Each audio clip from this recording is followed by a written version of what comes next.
nós somos o grupo 2 e nesse tópico T3A1 falaremos sobre o comportamento do mercado, trade-off e o custo de oportunidade em estudar na Unicamp. O custo de oportunidade é o valor do que você renuncia ao tomar uma decisão.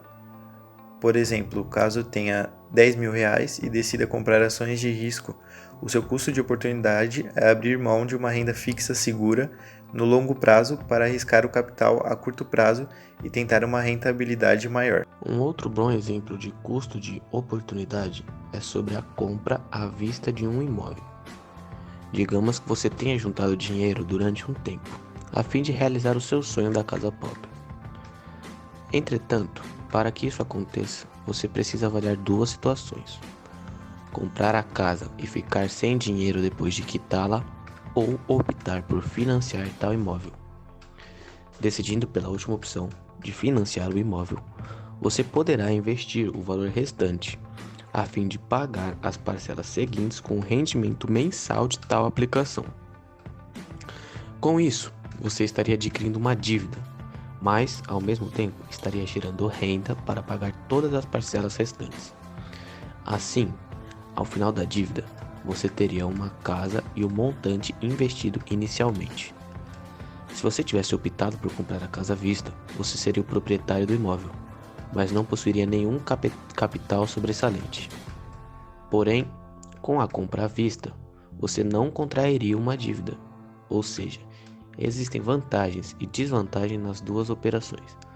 A única pessoa que vai poder definir a opção que vai se encaixar melhor no seu perfil é você mesmo. Você poderia viver do aluguel e, com o dinheiro da casa ou os juros do financiamento, fazer investimentos. Tudo depende de você e qual custo de oportunidade quer ter. O trade-off e o custo de oportunidades são conceitos amplamente interligados.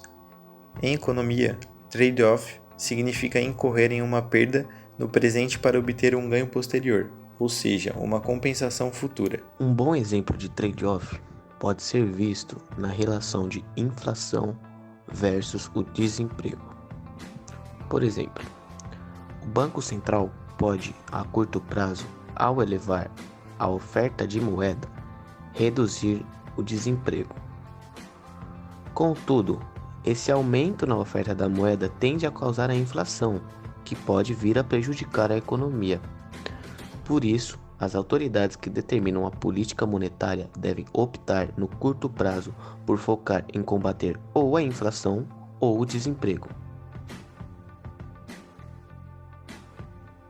A demanda é o conjunto de pessoas que possuem renda e que estão dispostas a adquirir bens disponíveis a cada preço definido no mercado.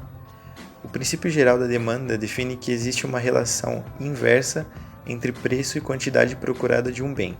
Assim, quanto maior o preço, menor será a quantidade que os consumidores estão aptos e dispostos a comprar, maior a exclusividade.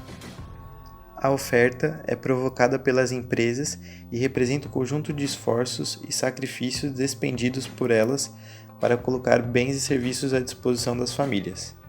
O termo empresas compreende todos os agentes que tomam os recursos de produção, terra, capital, trabalho e tecnologia, como fábricas, comércio, produtores rurais e os que convertem em bens e serviços. A outra forma, denominada demanda, representa todos os cidadãos e empresas que adquirem os produtos e que, em troca, remuneram os outros agentes que providenciam a oferta. Assim como a demanda, a oferta representa a relação entre preço e quantidade de produtos.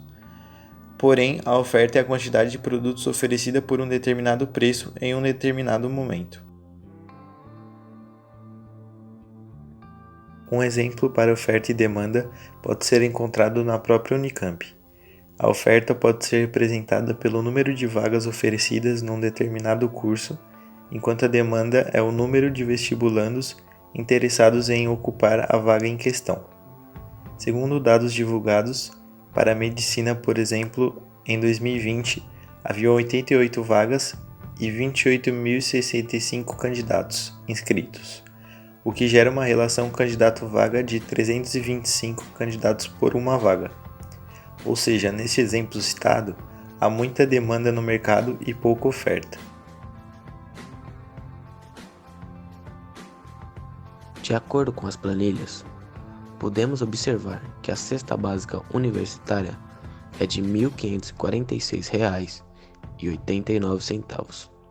O total da CBU é composto pelas seguintes somas: R$ 88,83 são gastos com alimentação e higiene, R$ 17,05 com educação e lazer, R$ 896,61 com moradia e transporte, R$ 544,40 com preços de vestuário.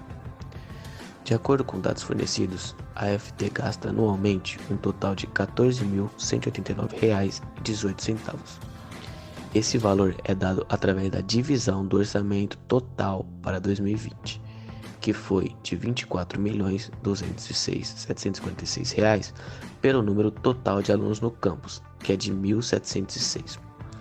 Esses 1.706 alunos estão dispostos da seguinte forma: 1.439 alunos de graduação, 159 alunos de mestrado e 108 alunos de doutorado. Ao dividirmos os R$ 14.189,18, que é o valor gasto anualmente com o aluno, por 12, número de meses do ano, obtemos o gasto mensal por aluno, que equivale a R$ 1.182,43. Mais especificamente, no curso de Engenharia de Telecomunicações, que possui duração de 60 meses, o gasto com estudos ao final do tempo é de R$ 163.759,20. Esse valor é dado pela soma da CBU R$ 1.546,89 com os gastos do governo por aluno R$ 1.182,43 multiplicados por 60, o tempo de duração do curso em meses. Agora, em sistemas de informação, que dura um pouco menos, 48 meses, o total é de R$ 131.007. As contas são feitas da mesma maneira, diferenciando apenas no valor que é multiplicado, nesse caso 48, por conta da duração do curso. Se considerarmos a média do salário em Limeira, que é de R$ 3.145, e multiplicarmos pelo número de meses de cada curso, temos que, nesse tempo, os trabalhadores, se não gastassem nem um centavo de seu salário, teriam, trabalhando por 60 meses ininterruptos, tempo gasto para concluir a graduação em Engenharia de Telecomunicações, um trabalhador com salário de R$ 3.145 teria R$ 188.700. Enquanto isso, trabalhando por 48 meses ininterruptos, tempo gasto para concluir a graduação em Sistemas de Informação, o trabalhador com salário de R$ 3.145 teria R$ 150.960. Ou seja, para sustentar um aluno integralmente na FT, o trabalhador precisaria abrir mão de aproximadamente 86% do montante do seu trabalho. Vale lembrar que esse montante é representado pelo salário bruto. Desta forma, foram desconsiderados quaisquer gastos. Assim, podemos considerar que o custo de oportunidade é alto, uma vez que é necessário que sejam muitas coisas renunciadas para a manutenção do estudante na faculdade.